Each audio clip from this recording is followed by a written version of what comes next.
Hey guys, so many people ask me, how do you live stream onto YouTube your Zooms? And the No reason why one they seems to get, know this, or I but get that Amazon question asked a actually few has a times is 50. one, obviously it's great to be able to share any public event that you're doing on a Zoom meeting, like I do. Hey guys, so many people I Zoom, I invite people along to a Zoom, I give them a bit of a webinar, seminar, whatever you're doing. But I hey guys, so many people ask me, how do you onto YouTube? One, because I get people watching it live on YouTube, but two, my team will sometimes take those recordings and then share those out to other people who might have missed it. And so it hey guys, so many having to record the Zoom on Zoom, download the recording, then upload the recording to YouTube and then share it. It just means that it streams it live, so all of the stuff is done.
Hello, everyone. My name is Coach Jeremy here with World Changers, and this is the Facebook Live. So happy to be with everyone here today, and going to answer any questions that people have. So you can either chat me in a little chat box. I'll make sure that's open, so you can chat me in the chat box, or you can turn your camera on, or you can just say whatever you want to say. I'm just going to basically kind of go around and talk about some of the things pertaining to this exam, this NCE CPCE exam that we're here to talk about today. And can be here for 40 minutes. So I'll just kind of start talking, but if anyone has any questions, you can definitely feel free to chime in, because again, we got 40 minutes and I want to definitely hit on some of the key areas that people are struggling with and the key areas that seem to be the most pertinent to this understanding for this exam. So I'm just going to start going here. All right, make sure that we can actually set this up so people can actually even. Okay, perfect. So we can. All right, so a lot of people, I always like to kind of, but if people can look at the screen, they see that I've got one of the latest posts from social media about the exam, which still is pretty consistent for what it's been like for the last couple of years, with helping relations seeming to be the dominant domain. So, about a third of the exam being helping relations. So that's kind of what we got to focus on first. And of course, when it comes to some of these, I think ethics, that's also, in groups, careers, those are some of the big ones. And of course, the trick I always like to tell people when it comes to this exam is when you're taking it, in particular, how the ethics section is, you want to make sure that you go with what the code of ethics tells you is the correct answer, not what your gut feeling tells you or what the agency that you're working with tells you, which could be contradictory to what is in the code of ethics and what is in the exam. So, like I said, I don't want to, feel free to chime in and or put a little in the chat box if you don't want to turn your mic on, because again, I want to make sure that the people who are in here that we're going over what they want gone over.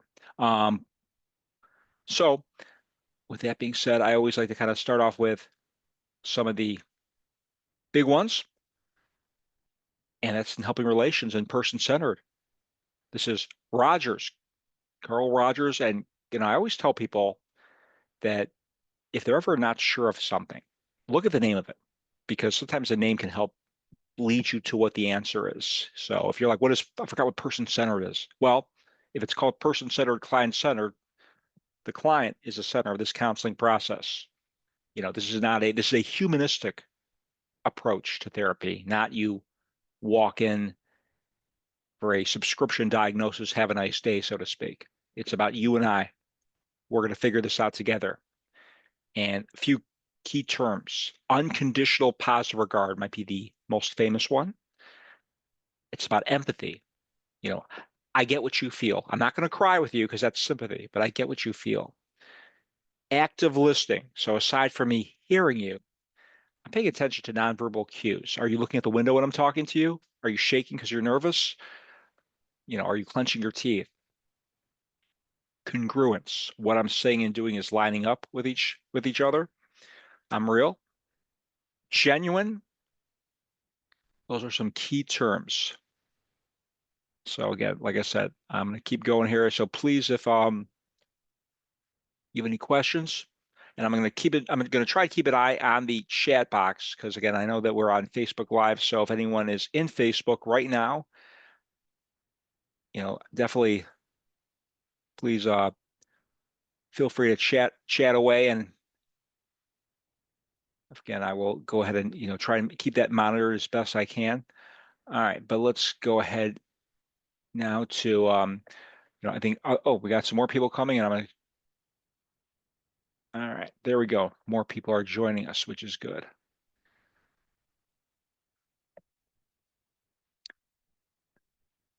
And I'd like to continue to welcome people as they make their way into this screen, this chat box, this Facebook Live.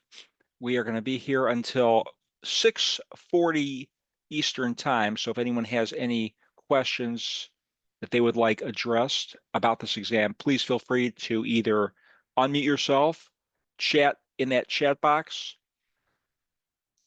because again, I want to make sure that we cover everything that needs to be covered here, and that everything, we go over what people want to go over. So people are going to get on. I'm going to, like I said, I continue to look at that Facebook chat to see if anyone's posted anything here. Let's see. Let's go into that. Yep, it's the Facebook Live with Coach Jeremy. So we got a few people who looks like are chatted from. If anyone wants to go on that Facebook, on the Academic World Changers Facebook page I'm referring to. All right, so going back to what we're saying. Hello, Rashonda. And all right. So we just talked about Rogers. Again, right now we're in the helping relations section. So until somebody asks a question or wants something specific. So we just talked about Rogers. Gestalt. We went from a humanistic approach to psychology to now an experimental approach. This is the here and now, unfinished business. Fritz Perls. We deal with the here and now. We have to figure out how to maintain and correct all this, deal with the baggage and the history, dealing with the history, the unfinished business, to focus on the here and now. And the famous technique is that empty chair, whether that's through guilt, through grief, through anger. Basically, you ask the client to stand up, pretend that person that they're having an issue with is in that empty chair, and get off your chest everything that you want to get off of. Fritz Perls, Gestalt, one of my favorites. Also, Alfred Adler, that's another one. Adlerian. We're talking about the uniqueness of the individual. And as I mentioned earlier, if you're ever not sure, you're like, I forgot what this is. Look at the name. Individual, uniqueness of the individual. Client center. The client is the center of the counseling process. So with individual, everything about you is unique, from your history, your short-term goals, your health, your activities, your birth order, where you are in your sibling pecking order is very significant according to Adler, because that has a determination on your level of intelligence, maturity, the makeup of just kind of who you are. And homework assignments, the paradoxical intention, prescribing the opposite. So if your problem is you bite your fingernails whenever you do a presentation because of social anxiety, and I'm going to be doing this at Larry and Paradoxical, I asked the client, so when's your next presentation? 2 o'clock Friday. Okay, 1:55, look up at the clock and bite the heck out of those nails. Huh? Yeah, you heard me. So what's he going to do? He's going to, wait, what am I doing? Exactly.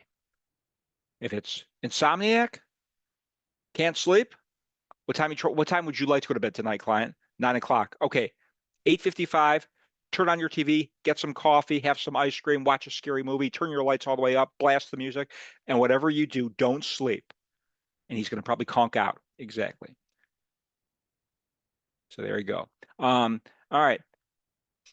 Psychoanalytics, psychodynamic Freud, still one. And again, with Freud, we got to know the ego states, the id, ego, superego. Of course, we got this devil here, Freud. We got to know about the psychosexual stages: oral, anal, phallic, latency, genital, and we have that power stage in the phallic where we have the mother-son relationship, father-daughter relationship, Oedipus complex, Electra complex. Also, we got our lovely defense mechanisms. Freud goes nowhere without these. And probably the most famous is not even listed here because it's also in ethics, and that's transference and countertransference. The feelings demonstrated from the client to the counselor, transference. And of course, counter is the reverse, the flip. And of course, these are the guys. Some of them are in the name. And again, which going back to what I was saying before about the helping relations, denial. I don't have a problem. I may be lying, but I'm making that conscious decision about, usually when it's drug, substance abuse. You're all crazy. I'm the one that's normal. Regression, which you're going back, when you're regressing, you're going backwards. And when you're faced with the stress in this defense mechanism, you're reverting backwards in time, rather. So a 80-year-old might take off his shirt and run on the beach like a 20-year-old. A 40-year-old might play video games like a 16-year-old, and a 16-year-old might wear diapers like a 6-month-old. So whatever you are, going backwards in time, acting backwards in time. Projection, putting myself onto you, attributing those own unacceptable thoughts and feelings to another person. Displacement, satisfying the impulse with a substitute object, typically in an unacceptable way. You had a bad day at work with the boss, go home and I take the cat and throw it against the fridge. If I do that to the boss, bad things will happen. Not quite the same with a cat. At least that's the idea. Now, sublimation, it's in a socially acceptable way. So let's say you were a crime victim and then you went to law school to be a prosecuting attorney. So that's something. Nancy Grace did that. She went to English school, or she went to college to be an English teacher until her fiance was shot to death. She then flipped careers, went to law school, and now she's a world-renowned, or was a world-renowned prosecuting attorney. Now she's a court TV reporter. But again, you see the energy of the channeling of emotion that she's taking from a catastrophic event, putting to good use for the greater good. And then, of course, repression, the unconscious mechanism is to keep disturbing or threatening thoughts from being conscious. So, something happened, a victim, a witness to something, that you're almost kind of spirited away from it, not by your own remission, but your subconscious or like that. And then, of course, my favorite, reaction formation. You're displaying the opposite of how you feel. If you love someone, you're going to probably punch them in the face. If you hate them, you're going to shower them with bliss, roses, and flowers. And again, okay, so that's a little bit of a Freud. Like I said before, as more people are coming in, I'm going to keep looking at that chat box, see if anyone here is in there, either in the Facebook. Let's see, what do we got here? All right, so a few people were asking about. Okay, so we got a few. This chat box is still open. So if anyone, no one's saying anything, and so yeah, so like I said, I'm just going to continue to talk. And for anyone who's here in this Zoom, feel free to put in your question or say it in the, unmute your mic or say it in the little chat box. But I will just basically, until I hear something, I'm just going to just go on what I'm hearing of the people, what people have been saying to me, the concerns or what's most important, because people typically say, well, Jeremy, where should I start? What do I really need to know? Well, based on what I'm seeing from, and again, people posting usually people are posting their exams when they pass. But I pay attention to what the breakdown is, and it's still pretty consistent. Helping relations is definitely the heavyweight of this exam, and it also kind of trickles into the other domains as well as ethics. So that's what I'm kind of going through now. The other thing that people have been telling me is, as far as scheduling, how that kind of has its challenges. And I also tell people that people are rescheduling all the time. So if there's a date on the calendar that you want that is not available today, it might be available in a few days. Because as we all know, people, when they get close to the date, they kind of get cold feet and do a little moving around. So keep that in mind. Of course, all depending on where you are in the country, where there's the Pearson centers, kind of can factor in that. I think if you're taking online, it's not as tight, but of course, there's pros and cons and benefits and weaknesses to both areas. All right, so we went over psychodynamic, psychoanalytic, we went over person-centered Rogers, we went over Gestalt, we went over individual, existential. So again, I always like to kind of start with an idea. Viktor Frankl, this guy right here, prisoner in a concentration camp, and he wrote a book called The Man's Search for Meaning. And this is the idea that even when you're in the lowest form of humanity, the brink of death, and it's that bad, you still can see light at the end of the tunnel, long-term goals, and can be independent and responsible. That is the kind of where the building block where that is. And so now it's kind of, I think of it as like Tony Robbins therapy, where you go in for a seminar about how to make it in this world and you walk out of there feeling like $1 million. Sky's the limit. Maslow's hierarchy of needs. Even in the lowest form, we can still see the light. All right, and as more people are checking in, like I said, my name is Coach Jeremy with World Changers, and we are here on this Facebook Live going through stuff. Please feel free to ask questions. If you want to unmute your mic, fire away. If you want to chat that little chat box, I'm keeping that monitored so I can answer any questions. If you want to, even do it, if you do it privately, I won't call you out. So if you want to say it publicly, that's fine too. We will go until we watch. This is Eastern time, so 6 is a 40 minutes, so at least till 6:40. And I'm gonna check in that little Facebook chat to see if anyone's saying anything. No questions there. Okay, so right now we're in helping relations. So like I said, fire away with any questions. But we are gonna now go to TA, transactional analysis. Eric Berney. I mentioned the book that Viktor Frankl wrote. Eric Berney also wrote a book called The Man's. No, he didn't. That was Frankl. Eric Berney wrote The Games People Play, Life Scripts. And this script, as you see here, is communication patterns, parent, adult, child. This is the idea that we do better communicating with the people who are in our own window of levels of, experience, life experience, age, parents to parents, adults to adults, child to child.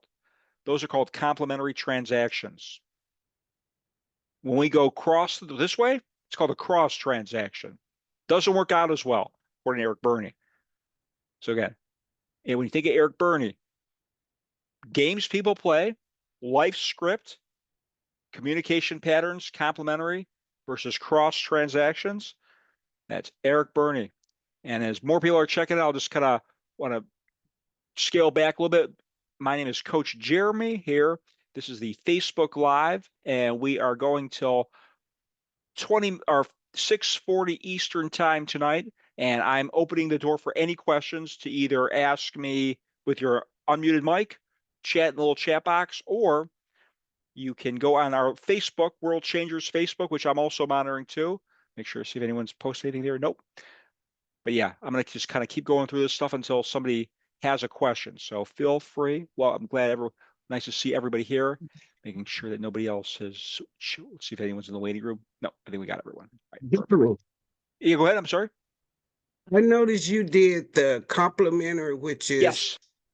parent to parent, adult to adult, child to child. Yes. And you did the cross when it go child to parent or parent to child. Yep.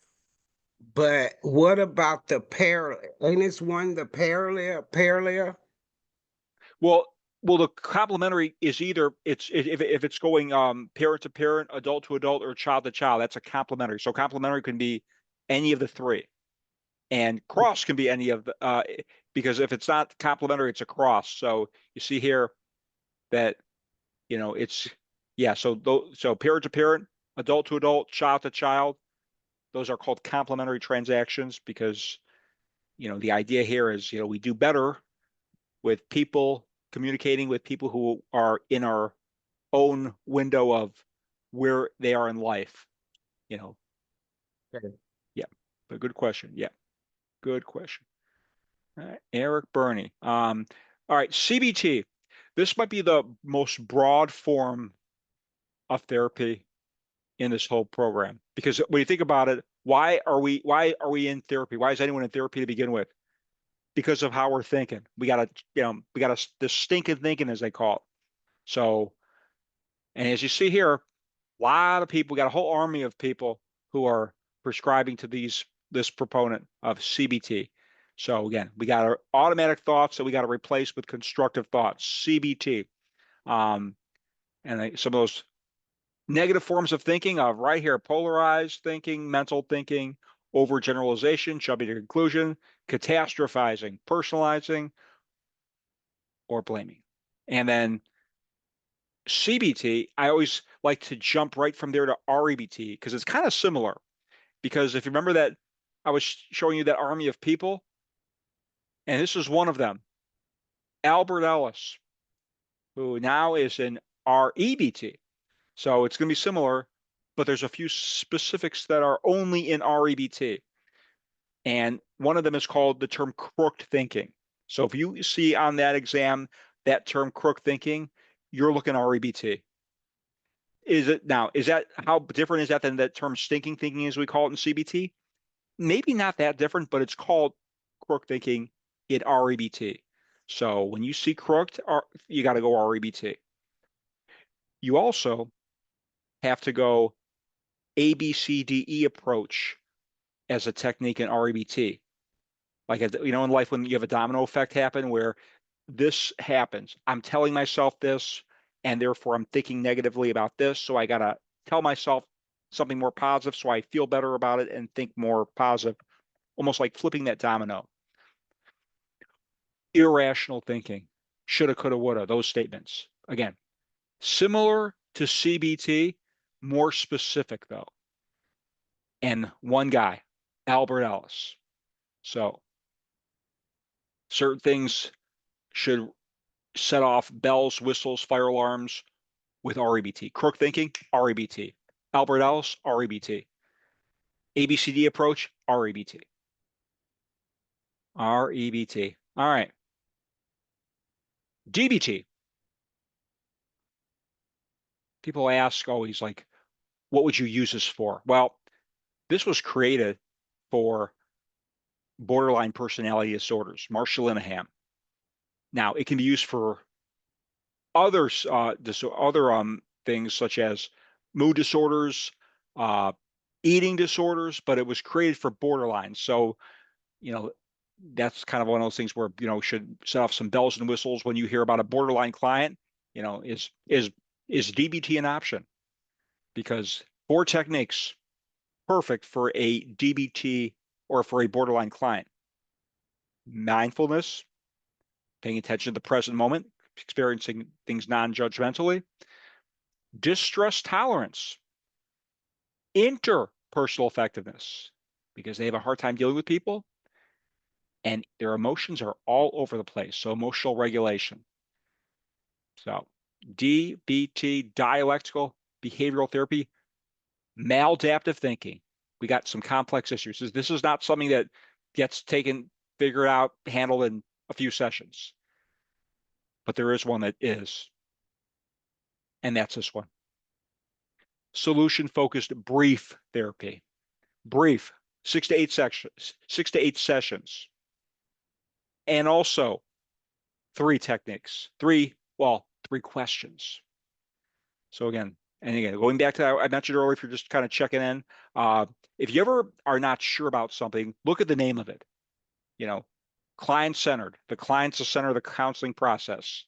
Individual psychology, the uniqueness of the individual. Solution-focused. Why are you here in my office? What are you trying to accomplish? And to do that, 3 questions. The miracle question. If I could free you of your anxiety with my magic wand. The exception. What if you didn't have depression? Or the scaling. So how bad are you? Scale of 1 to 10. 8. What if it got down to a 6? So again, time and a place for this. Obviously, if this client is like we're just going with DBT, probably not, going to fix this borderline in 6 sessions. If it's a antisocial, sociopathic serial killer, we're probably not going to fix this in 6 sessions. Time and a place for this therapy, but it's brief, 6 to 8 sessions, and it's 3 questions. There's also a time and a place for this one, reality therapy. And again, look at the name, reality. I think of Get Real. It's based on choice theory, William Glasser, about emphasizing choice and responsibility. And this one is much about what it is, but what it's not. Rejecting transference. That's a defense. Remember the defense mechanisms like Freud? I don't care what happened when you were 2 or what happened with your great grandparents after this happened and that happened. I don't care about what your symptoms are. I don't care about what your mental illness is. Basically, the fact that you're in my office, the fact that you're alive, you have the ability to be independent, responsible, to figure this out. So stop blaming others, stop making excuses, get out there and make something in your world. I kind of think of this as slap in the face type therapy, or also somebody who may be, I guess, diagnosed with laziness. We may just need somebody to kind of slap them in the face, or if they may be if they're a bad choice away from death, we may not have time to talk about what got them there because their funeral may be before our next session. So again, time and a place for this. But again, sometimes people just need a wake-up call. And reality therapy is about reality check. All right. Narrative therapy. I always, going back to this, look at the name, think of the name, narrative. I think of going to the library, books, stories.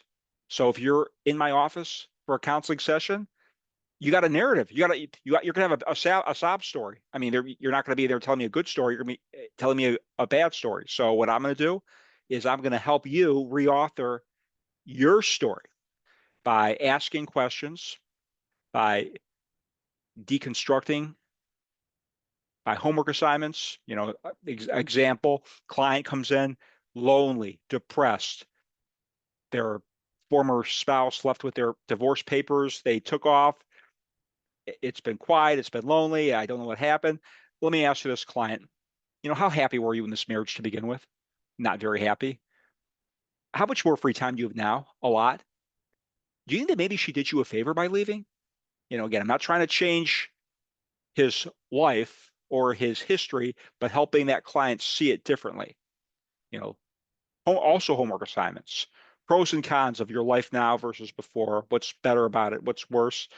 How about writing a letter, again, from a narrative perspective. And I call these, we just went over the big guys.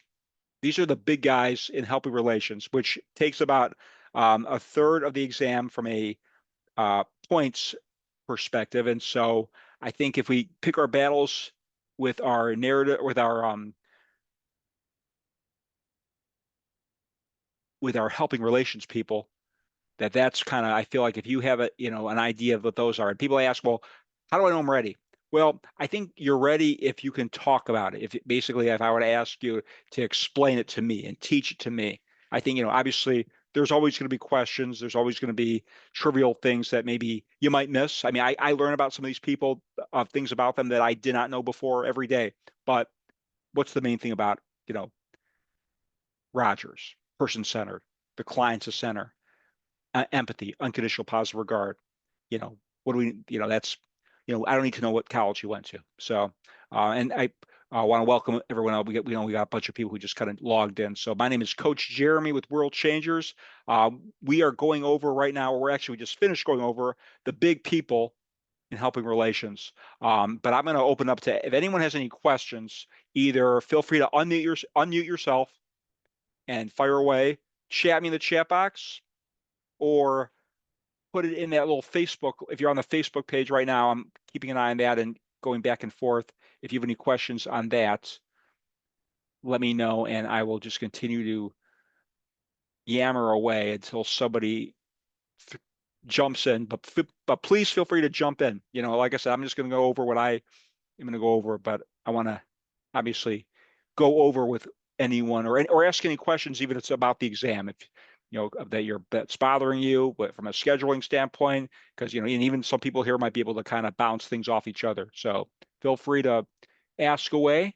But again, I always tell people, when they always ask, where should we start? I think helping relations is the first thing that we got to know. And then after that, groups, that might be the second biggest one.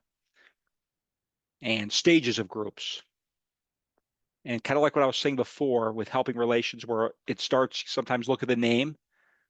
With groups, it starts with stages. That's the first thing with groups. We got to know our stages. And if we don't know our stages, just forget the exam. If somebody was walking into a group, they would drive there, they would park their car, they would walk inside, pay the fee, sign the informed consent, and room 312 to the right.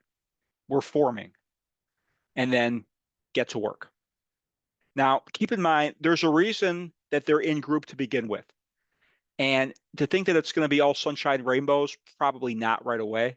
There's probably going to be scapegoating. It's his fault. This is a disaster. There's going to be resistance where I don't want to talk to you, or they want to be there, or maybe they do want to be there, but they're not, embracing this idea. Storming is the name, and typically when it storms outside, people don't associate that with peace. Now, eventually, when we move forward, norming takes place. And in norming, this is when people start to feel like they're a part of this group. I think of this as if you have two enemies at the bottom of a hill, and the only way they climb up is if they work together. So they say, you know what? As much as we dislike each other, let's just work together. And then once we get up to the top, then we'll kill each other. Well, what happens? By the time they're up there, they're best friends. Norming. And then once we're good friends, we start to actually see results, accomplish goals, performing. And then after that, have a nice life. Bring on the next group. You're done here. Adjourning. So again, forming, storming, norming, performing, adjourning. They rhyme. And when you think about it, in any group, forget the exam, how you would basically expect somebody to walk into therapy in a group setting and progress throughout. That's kind of typically the, realistic sense of that. And then, of course, just like I mentioned, I just talked about Tuckman. Now, there's another guy named Corey who has different stage names. Same concept, same idea, same stage is a different name. The storming, like Tuckman calls it, Corey calls it the transition. which again, not the most friendliest stage. Typically, when you go through a life transition, it's kind of stressful. Eventually it gets better, but a transition, when you change companies, when you change, when you go from, being married to being divorced, anything in life that you change, that change period is stressful. Just like the storming stage period is not the best. Norming, what Tuckman calls it, Corey calls it the working stage. Again, the same concept, the same stage, a different name. So, and then of course, there's two other front end and back end stages. There's the initial pre-group. What are we going to do with these kids today? And then the evaluation follow-up, basically like a survey. Was everything coherent? Was it the fee fair? Was the group leader, the content relevant? So that is group. So again, I always tell people, we got to know our stages first. And if we don't, just forget the exam. If you were going into a group from point A to point Z, what you would expect people to be doing when they walk in to when they walk out, assuming things go how you would expect. So that is groups. And then of course, there's different types of groups. I always like to even go with the altruism, or actually there's, the curative factors, if you will, almost like the group traits. Altruism, the concern that a group member has for another. And again, this is kind of how they can ask questions where what would happen in which group, where again, if I have concern for a group member in the earlier stages, let's say somebody's sick, doesn't show up, they're sick, I might be like, you know what, I hope he never comes back and stays sick forever. But now in the norming stage, he hasn't been here in 3 weeks, I'm worried about him. Universality, that belief, we're not as different as we thought we were. We're more alike. And then interpersonal learning from one another, imparting information. Socialization techniques, obviously, again, going back to what we were saying before, there's a reason they're in group. Imitative behavior, like modeling. Group cohesiveness, we're all buying into the group process. Catharsis, releasing of emotions. Again, early stages of group, more resistance. They don't want to talk. But now it's all coming out. And then of course, family, because again, family's part of group. And of course, this is where I always say helping relations is all over this exam. Installation of hope, existential, light at the end of the tunnel. So again, there's always, and of course, while there are group member terms, there's group leader terms or curative factors. This looks familiar, I'm sure. That's Rogers and person-centered, active listening, reflecting, clarifying, summarizing, facilitating, empathizing, interpreting, questioning, linking. Isn't it interesting how what this person was experiencing with grief is the same as what this person? I'm linking. Confronting, pointing out discrepancies. You say that you want to stop drinking, yet you keep hanging out in bars with alcoholics where, hello, supporting, blocking, assessing, modeling, suggesting. And then of course, there's types of groups as well. When you think about Jacob Marino, psychodrama, like reenactment, a lot of times in family therapy, because if we got a problem, this is always an issue. Every time I come home, the wife does this, my son does this, my daughter does this, and then my dog goes crazy. Okay, you play his wife, you play his daughter, you play his son. I'm the group leader, so I'll be the director. Cut, basically like a cast, like basically how you would, reenactment, basically. And then of course, primary, secondary, and tertiary type groups, which kind of goes into the, and again, going back to where and when you would use these, is that primary would be preventing the problem. So if I brought a drug prevention or a DUI speaker to a elementary school, the key is they haven't done it yet. And though that's why we're preventing them, we're trying to scare them away, beat it in their heads to not drink and drive because they haven't done it yet. Preventing. Now, secondary, they've crossed the threshold that we're trying to push them back on the straight and narrow before it gets worse or bad. Where tertiary, we're full relapse. We're full blown addiction. We've lost all of our money. You know, the family, the marriage, everything's just a wreck. So we're picking up the broken pieces in tertiary. So there's different levels. Not necessarily, I mean, I brought up I used age, but you know, there are some, I mean, there could be somebody who's in their 40s or 50s that's never touched alcohol before. Maybe preventing could work for them. But, you know, typically, again, the key is with preventing is they haven't done it yet. So you're more likely to touch that population if it's, you know, in the youth. It's just, and as more people are checking in, we this is being recorded, so I'll just keep that in mind. And you'll all this is all from the Hellwig book, so people are, you know, which you're going to get. You'll have access to the material as well. And you know, like I said, if any questions, feel free to fire away. We got a few minutes left. I think we got this is going till 6:45 Eastern time, but just kind of we went over helping relations. We went over ethic, or actually we went over groups, and we're going over right now. And those are seem to be the two heavy hitters on this exam. And, you know, really, I think it starts with helping relations. That seems to be, you know, all over the place. And even with groups, if we keep scrolling down in this Hellwig book, we run into a transactional analysis group. We run into a Gestalt group. Well, how different is this? Well, we still do empty chair in Gestalt.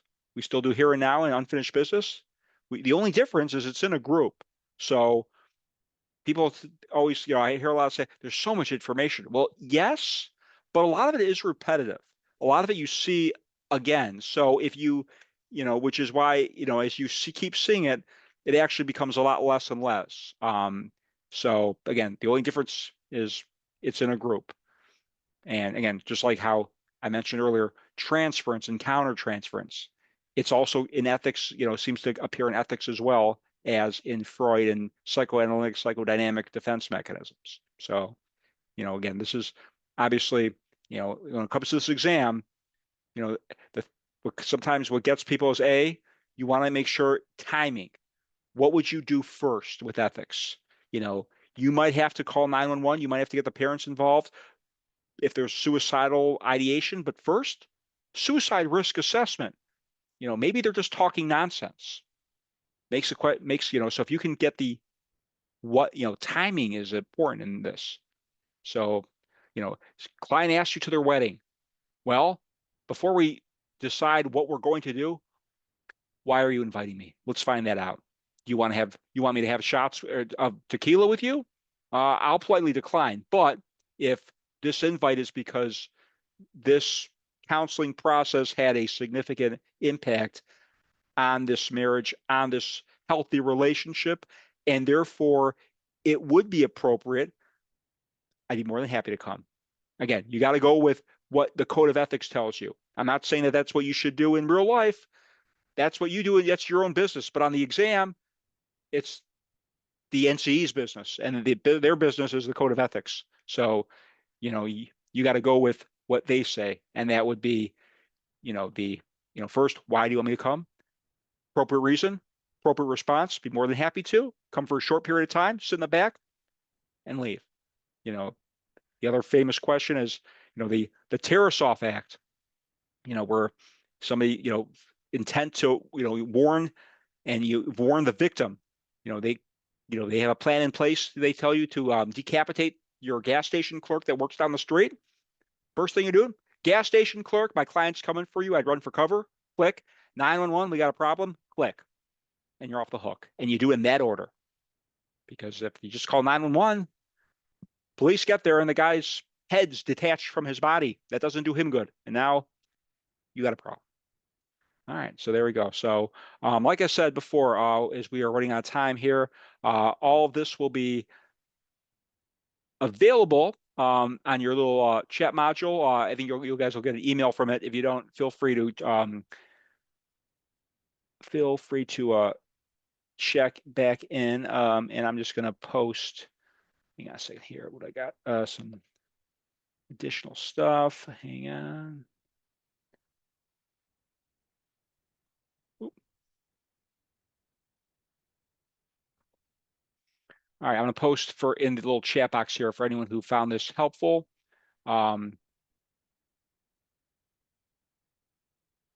Some discount codes, coupons for both boot camps and for individual sessions if anyone has any interest. So if you're still with us, you'll want to just copy it, because I think once I end the meeting, you'll all get booted out of here. So I'll give everyone a chance if they want to just copy that into their web browser or to their little Apple Notes. But that is a few discount codes for anyone who would like some additional help, services, or any questions.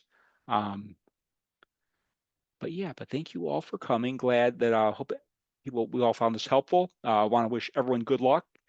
I think we've got some more. There's more boot camps coming up. So this, again, like I said, this will all be recorded. And you all have a great rest of your evening.